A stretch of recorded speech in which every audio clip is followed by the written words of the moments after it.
Okay, so let's start to add some content to our website using Dreamweaver. I am currently in Dreamweaver CC 2015 with the files window open, and I see my index file off of the root folder being the top folder, the one that starts with site and then gives me the path to follow so that I can find my files in my Windows or Macintosh environment. If I click on Explore, then I'll get a directory that shows me where it is. This one's on my desktop inside a folder called Web2. If I so wanted, I could move files around, delete, etc., do all that stuff inside Windows or my Finder environment, but I won't. I'd rather do everything in my Files tab inside of Dreamweaver. And this files palette, you may hear me call it a window, a palette, or a panel. It's all the same thing.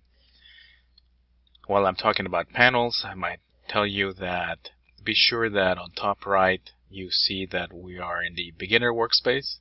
You may change this to design later if you want. You might see videos that I provide that have different setups, but be sure to match whatever the title is on this window. I'll stick with beginner for now because that gives me my files, my CSS designer, and my insert tab. Something to know about these panels is that you might close them at will or accidentally. For example, if we have the DOM at the bottom, the DOM, we won't be using that until later, if at all. So just to get it out of the way, you can either double click if it's open and taking up all this space, and that will collapse it. You could also look for the hamburger icon, that's the contextual menu there, and I'm clicking on it and I actually see three options: help, close, and close tab group. I know you can't see that in this recording, but I'm clicking and choosing close tab group, and then that gets rid of it. In case I ever need the DOM again, I would go to the window and find it on my options, and then it would come back. For now, like I said, I'm just going to close that group. Why don't I show you how to move the DOM so that then maybe you can see the tabs that I see. I'm going to click and hold the mouse button and move DOM to the middle. Now I can see the whole window. I could actually minimize it, make this just a little window. I could grab the edge of one side and bring it in even closer. And then I could just click on the X and get rid of it. I'm going to open it once again because I did promise that I would show you the hamburger icon. That's with everything brought up this way. Here's the contextual menu, hamburger icon, close tab group, and now it's gone. Now, if it were something important that you close, I mean, not to say that the DOM is not important, but you get rid of your properties by accident. Let me go to Windows. Properties currently displays. I can see the check mark. I'll click on Properties. That will minimize it. I can also click on the contextual menu to close it and get rid of it. You'll find, though, that you'll need the properties whenever you're trying to edit some text. So, one quick way to get it back is to click on your workspace. Currently it's beginner. I'll tell it to reset beginner, and then everything that originally comes with the beginner workspace comes back. Going to close this tab group again, and I want to see my files. Something else that I can do with the menus, and you'll see me do this a lot, it's the insert panel. It's very useful. I use it a lot whenever designing CSS and HTML pages. I'm going to click and hold the insert tab and drag it out, and keep on dragging it until I hit the top of the window and I see that blue line up here. Blue line means it's ready to dock, so when I release the button, the panel is now collapsed and appears on top. This will make it easier later when I start to change my CSS coding. I showed you in the previous video how to create a new file by right-clicking on the folder where you want this to appear, and then selecting your options. Here, rather than creating a new file, I want to create a new folder. So I right-clicked on my site folder. This is the root folder. Hence, anything that's along this line will be in the root folder's path. This is the root index. You'll hear me talk about the root index. This is the one that people see when they first land on your website. I double click to open it. However, I do want to create a new file. I click on the site, web2, the root folder, right click on it and create a new folder. It gives me Untitled, and I'm going to call this one week 4. Press enter to accept. Dreamweaver will figure out that this is yet another folder here, and will probably cradle it later, closer to the week 3. And there it moved. With week 4 highlighted, I'm going to assume that anything that happens whenever I tell it to create a new file will happen in week 4. So I'm going to the File menu and selecting New. I get a new document argument, and it gives me several choices. We will be using some starter templates later and some site templates as well. For now, we just want to create a new document with no framework. We'll be using Bootstrap later. I'm going to give it a title, and this title will be a hyper poem. That's going to be the assignment. Now, this is not the name of the file. This is the title that will appear at the top of the browser page. I want it to be HTML5. I have older options, but HTML5 is what we're going to be concentrating on. And we don't have a CSS to attach just yet. We'll create a new one, so I'll leave that one alone. I'm going to create this page. There is nothing showing on week 4, although it's still active, because this page, although it has been created, does not have a file name. It does have a document title. It's called Hyperpoem, but it's still an untitled document. You can go to File and Save, and make sure that you're inside your week 4 folder, and give it the name Index. Now we see index.html appear inside of week 4.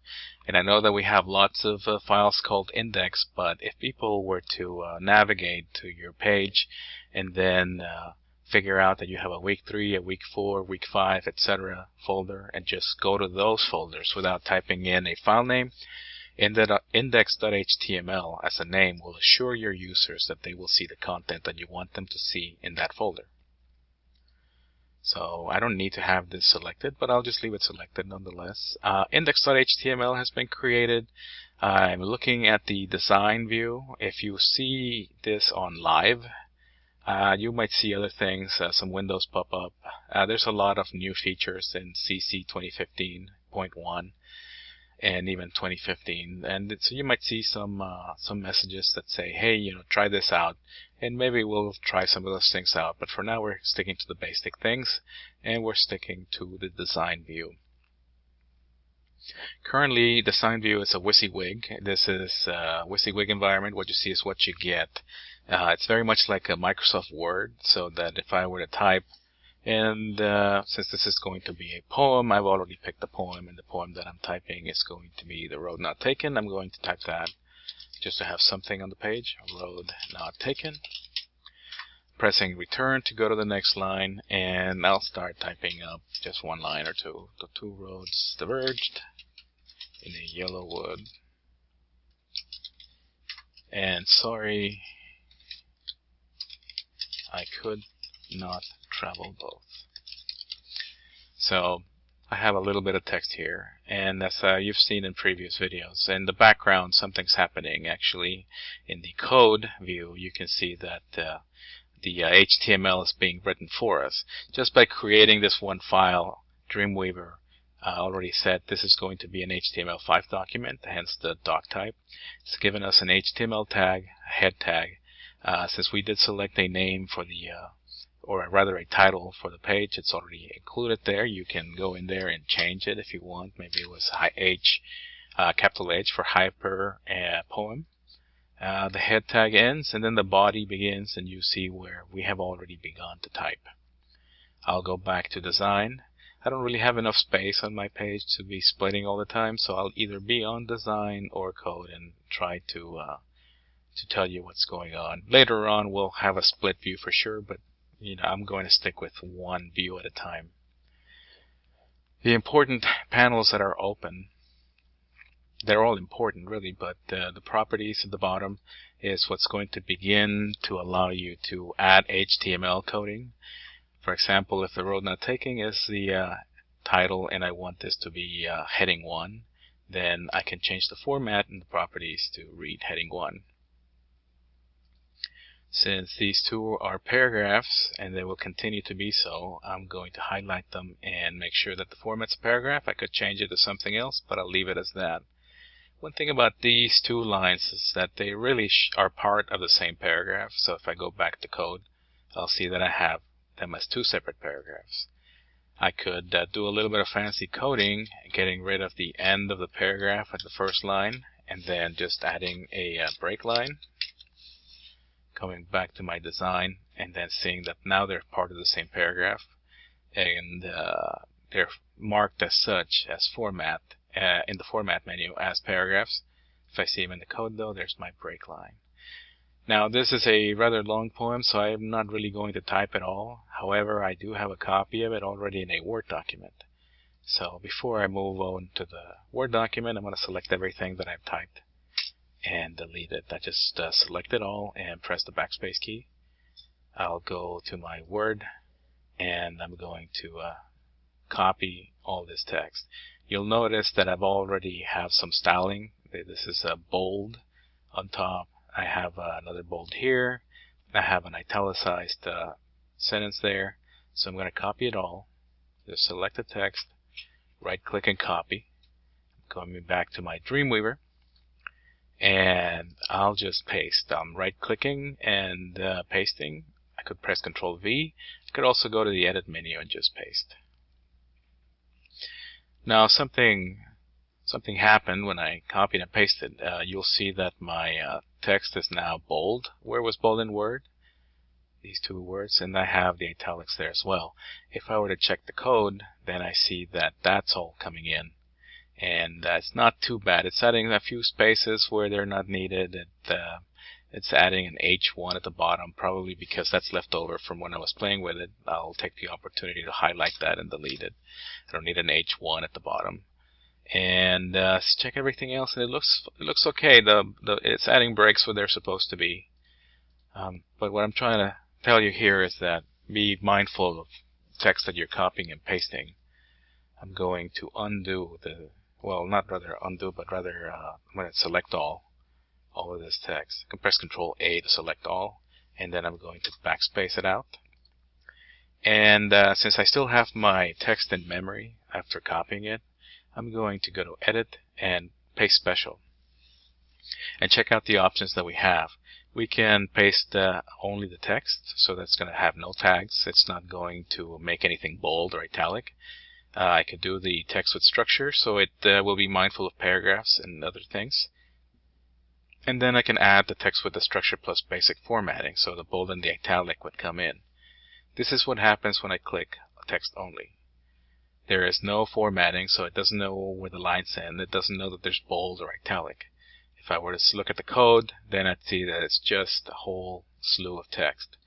Coming back to design, I'm going to undo the last paste. Undo that pasted text. Going to go to Edit again and say Paste Special. And let's try text with structure. I'll click OK. So now I see the same text, but my title is not bold. There's no italics. There's no bold words. I'll go check out the code. The coding's okay, except that it didn't do the special formatting that I did before. I'm going to undo this one as well. And finally, I'm going to Paste Special and select text with structure plus basic formatting. I'll click OK. I see my italics in that line, and I see the bold up here. Now that I have this text, I'm going to once again delete it. I'll come back for this eventually and work on it. But before we move on, I just want to make sure that you're familiar with all of your workplace options that you can go and change from beginner to code, default, etc., depending on what your needs are. That if you change this enough that you think, well, I like the way that this is set up at the top and the way that this is on the right, at least at your home computer, we can't do this at the center computers because they forget as soon as they're turned off. You can tell it to create a new workspace, and then you can just give it your own name and use it as you wish. I'm going to cancel that. I'm not going to save it just yet. Something to keep in mind as you're also putting in all this new material, I'm just going to put in a new line, call it new line, and maybe add something else. I'm going to insert a table. We won't be using tables much, but I just want to show you that if we were to have a table, which was just a basic table 3x3, whenever I'm on new line or any other text, then my properties table automatically shows me that this is an HTML element, that I can do things to HTML like bold and emphasize with italics. And if I were to click and select the table, I'm almost there. There it is, select table. And once I select the table, my properties no longer show me the properties that would go with the HTML. Now they say, well, you have a table with 3 rows and 3 columns. You could go and change it as easy as you could bold the text in the other one. You can make it a lot smaller. And then when you're ready to go back to your HTML and select your text, then the properties go right back into HTML mode. Something else that you can do while you're playing with the workplaces is that you know that you want to see your page before you publish it at times. So you could click on the globe at the bottom and preview /debug in browser. I'm going to open mine in Google, and this may not open the same window. I'll have to bring it back. Whenever you try to preview those, it's going to ask you to save it. I've already saved it once, but there's changes to it. I can tell by the little asterisk there. I'll click on yes, and sure enough, it opened up a browser window somewhere else. And here it is. I'll bring it back, and it's showing me that this is the local folder. Whenever, by the way, you submit an assignment and you see that it's got this file, ://, this is a local file. This exists in your computer and your computer only. That's why I need you to publish all your pages and then give me the links to them.